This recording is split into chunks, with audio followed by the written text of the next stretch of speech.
Hello there, welcome to today's lesson. Today we're going to be talking about the demonstration that we did in lesson number 2 and explaining how and why it works and what you do if it didn't work. What I'm going to say first of all, I want to give you a little bit of a metaphor that explains how hypnosis language patterns can get layered on top of each other to make them more powerful. This metaphor is not mine, it comes from Igor Ledochowski, so I'd like to credit him for this because I think it is a beautiful little illustration of hypnosis. Imagine, if you will, that you've got a pencil. This is a pen, but imagine you've got a pencil, and that represents one hypnotic language pattern.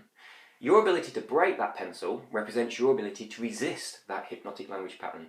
One pencil, snap, really easy. 2 or 3 pencils, a little bit more difficult, but it's still possible to break them. If you get 5 or 6, or 8 or 9, it's almost impossible to break them. What we're going to talk about today is exactly the same. Each of these language patterns is very subtle on its own, not very powerful on its own, but you put 5 or 6 or more of these together and they become very, very difficult for anybody to resist. So bear that in mind as we're going through this list, and I'm going to go through my little list here, all the things that I'm hoping you noticed yesterday. In fact, if you did notice all of these, that is amazing because some of them are very subtle. First and foremost, the most important one by far was my confidence, my expectation that you would stick your hands together. If you did everything exactly the same, all the same words and actions, but you were thinking, well, this isn't going to work, I'm a bit nervous, and the other person picks up on that, there's no way it's going to work. You've got to be confident and you've got to expect it to work. You need to act as though you've done this a million times before. You've got to totally expect their hands to become stuck together. Now, if you're not confident, don't worry about that, because a little bit later in future lessons I'm going to be giving you a technique that is going to give you instant confidence for any situation. So on to technique number 2. This is the one that most people miss, but it is the most blatant of them all. The idea of explaining what is going to happen before you do it. Now, I told you that you're going to put your hands out, they're going to move together, they'll get stuck, you're going to try and pull them apart and you won't be able to. So I explained all that before you joined in. This means that inside your mind, you've already got a memory of what you expect to happen.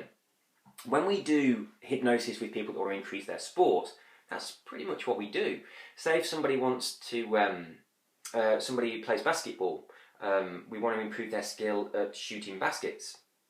What we do is we'll get them to imagine doing this over and over again successfully, and then when they do it in real life, they've got this memory of doing it successfully to fall back onto. So it's much more probable that they'll be successful with the real one. Next up, we've got embedded commands. Now, I've just had a quick look at lesson number 2, and right off the top there was stick your hands, move your hands, respond to this, become stuck together. There were loads of little embedded commands inside the sentences. Now, with embedded commands, sometimes you have to juggle your sentence structure around a little bit. So as you'll put your hands in front of you, you'll feel a magnetic force moving your hands together is not as powerful as you'll feel a magnetic force that will cause you to move your hands together, which has got a very obvious embedded command. Next up, we have linking your instructions together. Now, this comes down to what we call pacing and leading, and also linguistic bridges. You give someone an instruction and you link this to the next event, and then you link that to a cause. So I told you, as you listen to the sound of my voice, which I knew you was doing, so I'm pacing you by telling you something that's actually happening. I say that as you do this, this will happen. And the second thing was imagining a magnetic force between your hands. So I've asked you to imagine something, and I'm pretty sure that you probably imagined it. There's no reason for you not to do that.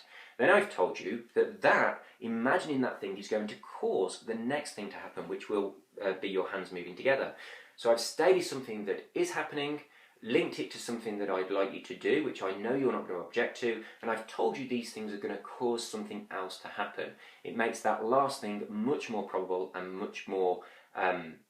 the idea of me just giving you that instruction is nowhere near as powerful as me doing it in that routine. It's very, very similar to a yes set in sales. Getting someone to say yes a few times so they'll say yes at the end when you're asking for the sale. Next up, really nice one, this one.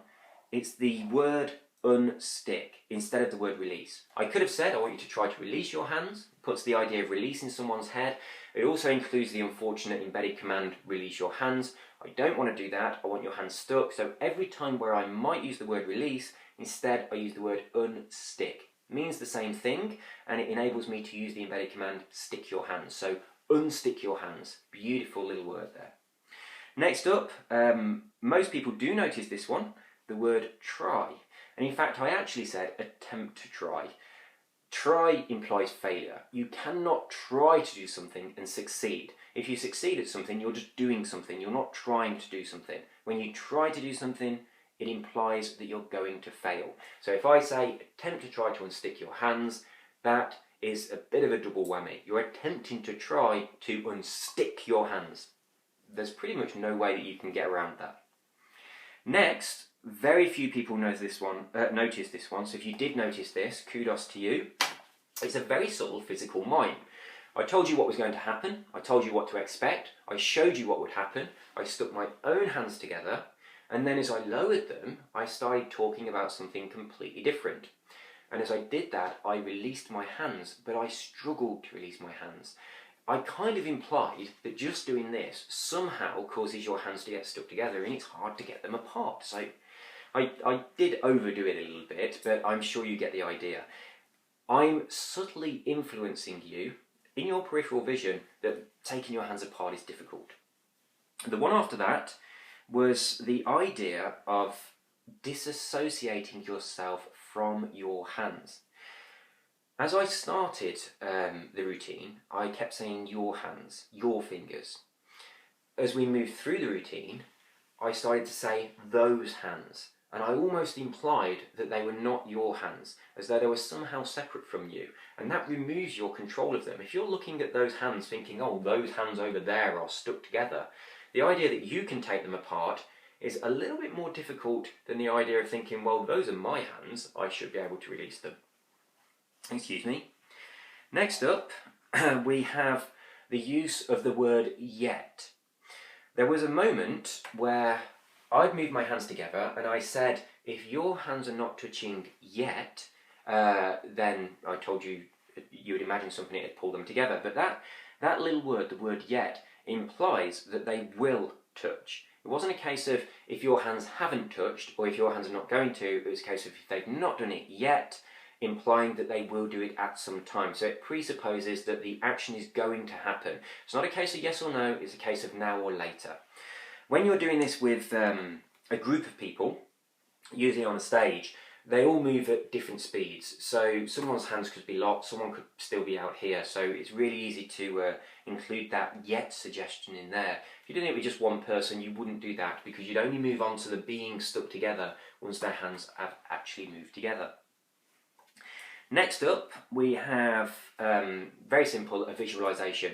Imagine you've got glue oozing through your fingers. That ties in the visual senses. It also ties in kinesthetic, the idea of feeling the glue. Imagine your hands are carved from a single block of wood. Puts the idea in their mind that the hands cannot be separated on different levels. So we're using different modalities. We're tapping into people's visual impression of this idea of their hands being one solid unit that can't be separated. So I think that kind of wraps up all of the language patterns. What I want to cover very quickly now is what happens if it doesn't work. Sometimes people aren't listening to what you tell them to do. You give them a suggestion and they're saying in their own mind, this isn't going to work, this is nonsense, I'll easily be able to release my hands. Then they've got the suggestion, release your hands, or release my hands inside their own head. Instead of your suggestion, stick your hands, and they'll just be able to easily take them apart. Now, they're the sort of people that aren't going to be paying attention to any suggestion that you give them, so you don't really want them for your show. People that kind of overthink and analyse things tend to do this as well. So if it didn't work for you, that's not a problem at all. It just means that your thoughts in your own mind about what was going on were overriding the thoughts that I were putting into your mind. And you were saying, I can easily release my hands. If there was a thought in your mind saying, my hands are stuck together, there's no way you'd get them apart until you manage to change that thought. So, if someone does get them apart, you've got a little bit of a safety net. At that point, you can say, there is no way that just putting your hands out in front of you and holding them like this is going to stick them together. It makes no sense. But all I wanted to show you there is that I can't make you do something that you don't want to do. I can't cause you to tell me things you don't want to tell me. So you can relax and know that I'm not going to make you do anything that you're objecting to or you don't want to go along with. Now, you do want to become a non-smoker, don't you? So let's just relax and start focusing on what we do want to achieve. Now you can see how that that easily reframes the whole situation from being, oh, this has failed, it's not worked, therefore the hypnosis has not worked, to being, there's a demonstration to prove that I can't make you do absolutely anything. Most people are a little bit anxious about hypnosis. They do think you're going to get their secrets or make them do things they don't want to do, and this will put their mind at ease. So it's a really nice little get-out clause if it doesn't work on somebody. What I would like to say as well before we close this lesson, the times that you normally use this are on stage or demonstrating something to a friend, but it also has a place in therapy. Just imagine this situation. You've had a client come to see you, you've hypnotised this person, you've got them to quit smoking, and you've sent them away. They get home and their husband said, oh, what was it like? Now, hypnosis is not what people expect it to be. You can still hear the hypnotist's voice. You don't lose consciousness or fall asleep. So they go home and they might say, oh, it was really pleasant, it was really relaxing, but I could hear everything. It didn't really feel like I was hypnotised. And the husband says, well, that's not going to work then. You're probably going to carry on smoking. Now, the chances are that person will absorb that suggestion and they'll undo the therapy that you've just done to them. So it's a little bit like self-hypnosis. Let's take that same situation. The lady goes home. The husband says, oh, what happened? And she says, well, it was really weird. He got me to stick my hands together, and as much as I tried, I just couldn't separate them. It's a really odd experience. In this situation, the husband is probably going to say, wow, well, you must have been hypnotised. Well, you're definitely going to give up smoking then. And that is a completely different world to the previous scenario. So it does have its place in therapy. You wouldn't normally do that, but if you want to, you can. That about wraps up today. I'm sorry I rushed through those very, very quickly, but we are going to be covering all these different language patterns in much more depth throughout the course. Right at the beginning of the course, I'm going to be focusing on the idea of how to get someone into hypnosis, how to get suggestions into someone's mind, how to deepen the trance state, and all that kind of stuff. A little bit later, we're going to be talking about what you actually do when people are in hypnosis, and we'll be branching out into NLP, hypnotherapy, self-hypnosis, stage routines, and all of that kind of stuff.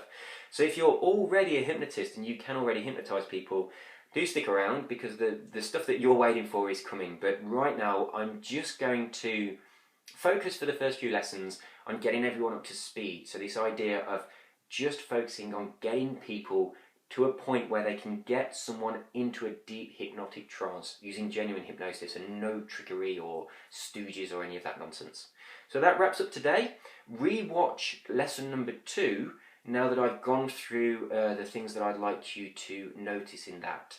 And see if you can see any more. There could be some in there that I missed, because they quite often happen naturally without even trying to do them. So you take care, have a wonderful day, and I'll see you in lesson number 3. Bye-bye.